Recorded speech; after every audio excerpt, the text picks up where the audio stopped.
Warning, warning. This is your warning to leave out this video now if you don't want to get mild spoilers about Replaced. There won't be any very heavy spoilers, so if you don't mind minor spoilers, you're free to say. But if you do not want to know anything about the game at all, just go ahead and exit stay left now. I would not hold it against you. I understand. But for everybody else, welcome to my review video of Replaced. And first and foremost, let me give the biggest shout outs to Sadcat Studios, and Dead Good Media for providing me a review key for the game. I thoroughly enjoyed this game. I played it all the way through. So the game is about 10 hours long, depending on how you play. And I'll say completion is probably 12 to 14. Again, depending on how you play and what difficulty you play it on. But in other news, the game is available on Steam for $19.99 USD and Euro, and it's also regional pricing as well. And there's also a demo still available on Steam to play if you are on the edge about getting the game. And if you are tight on a budget, it is also available on Xbox Game Pass. So if you do have that subscription there, by all means, go download the game now and go ahead and go play it. You know you want to. It's a fun game. But it's neither here nor there. But in all seriousness, the game is available only on Steam and Xbox. They don't have any other news about them releasing on PlayStation or Switch. Depending on how the game sells, they possibly might consider putting it over to those two systems as well. As of right now, it's only available on Xbox and Steam. But also from people who are really considering, like, on the fence about getting the game, please try the demo out.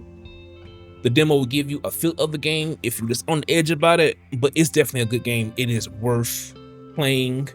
If you like story games that's short, hey, this is right up your alley. Even then, it's a short game. It would not be a waste of time because the story is great.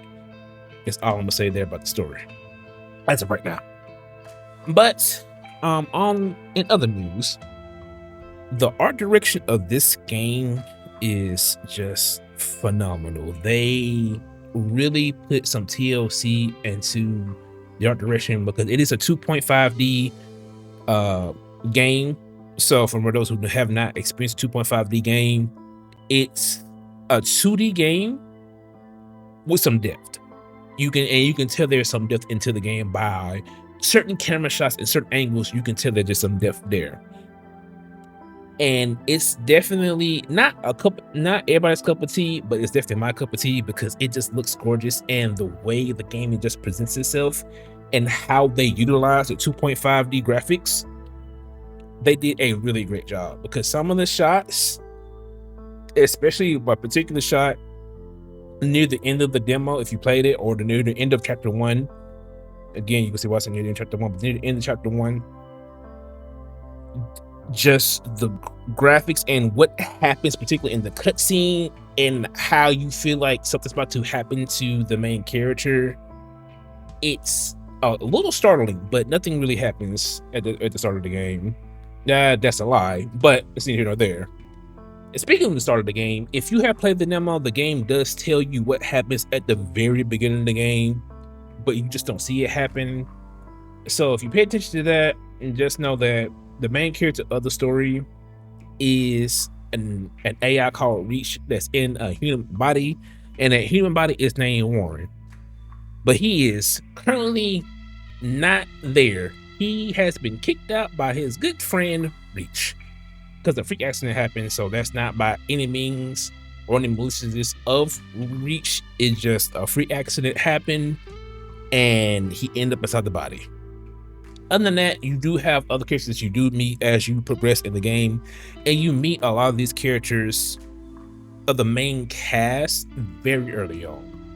So the first person that you do meet is Tempest, who is the person who saves you from something happening to you. Again, if you haven't played the demo, just know something happens, you get saved, there's that. But he does save you from something happening to you, and he takes you to another location, takes you to a safe location where a lot of people who don't have any place to go. He takes you there and basically say, hey, look around, get comfortable, get a feel, meet me here when you're ready.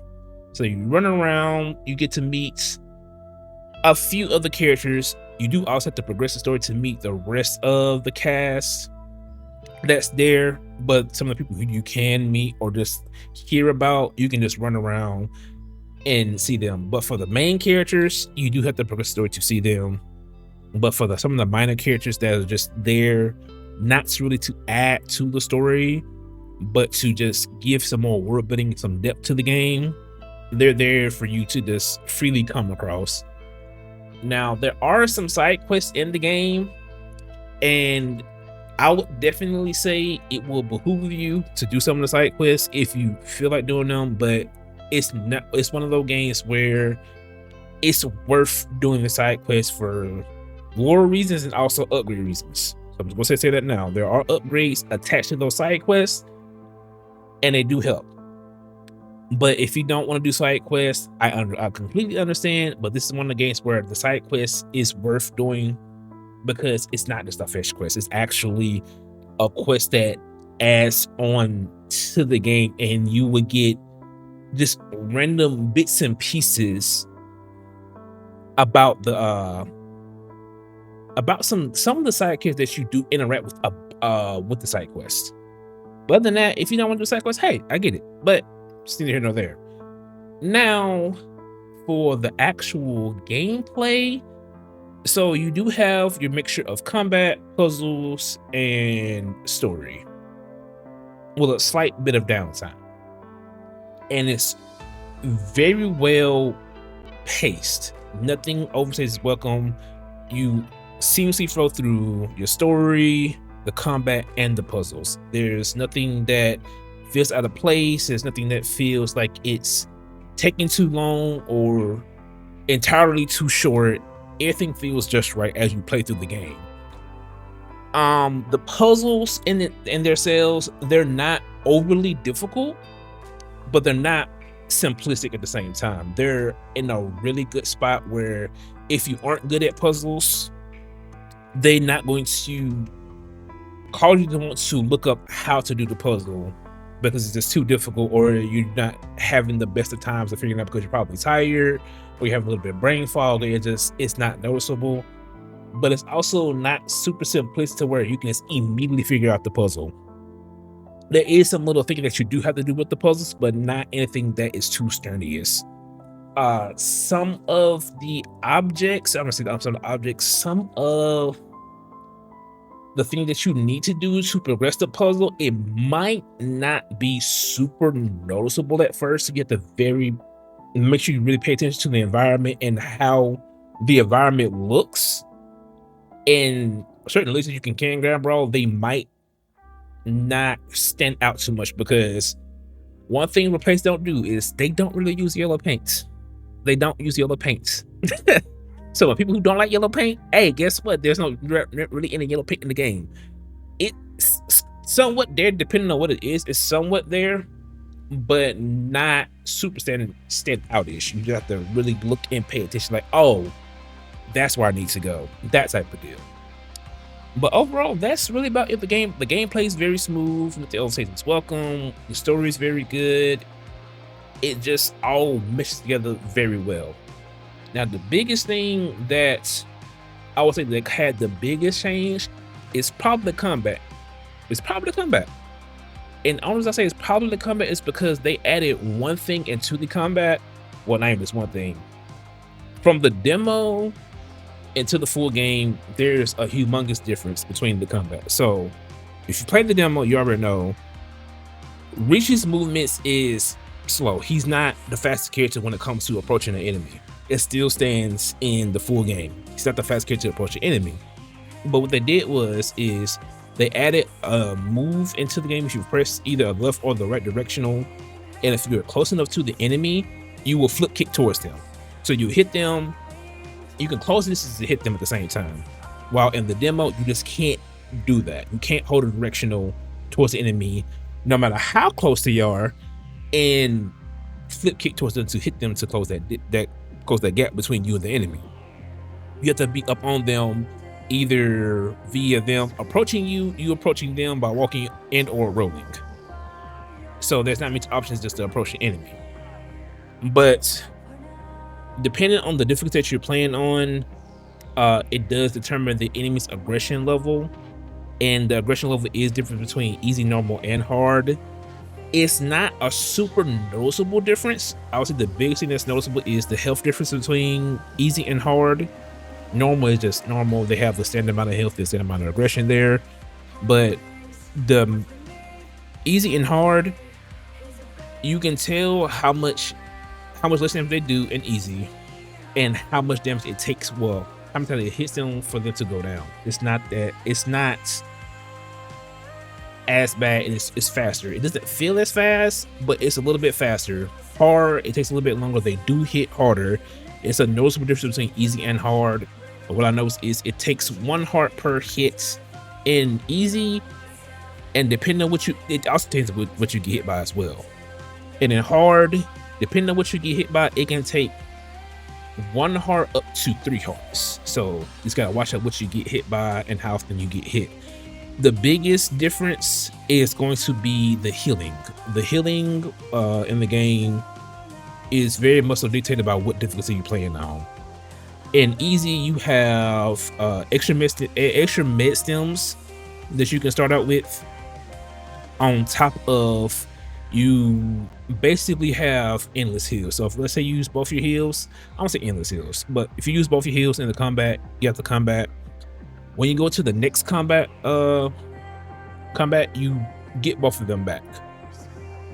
While in normal and hard, and so in normal, you are starting out with a 1 med stem, and then you do eventually work towards getting to the 2nd med stem.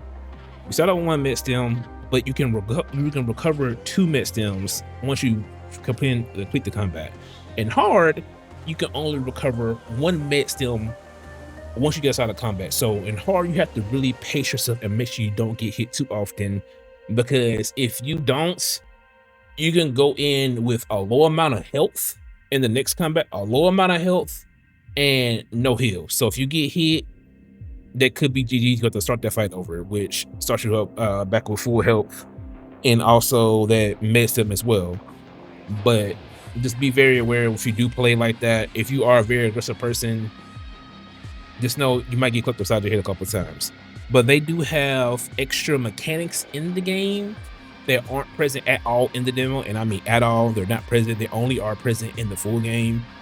And there's a couple of extra mechanics in there that definitely add some depth into the combat. So the combat is very enjoyable. No matter how many times you play it, it doesn't get boring. It doesn't get stale, because again, nothing overtakes the weapon, and it's not too long of a game that was like, oh, okay, I'm just yet again. But overall, the game is, for me personally, it's a 10 out of 10. Do recommend. I highly recommend this game. I highly implore you to purchase the game if you have the funds to support them, because they really deserve it. The game was definitely worth the wait, and I would love to hear about your experiences once you play through the game in the comments below. I will also attach the links for Steam, Xbox people. Hey, just search for place. Type in the buttons. If you can't do that, get somebody to do it for you. Other than that, that's all from me, and I will see you on the next video. Peace.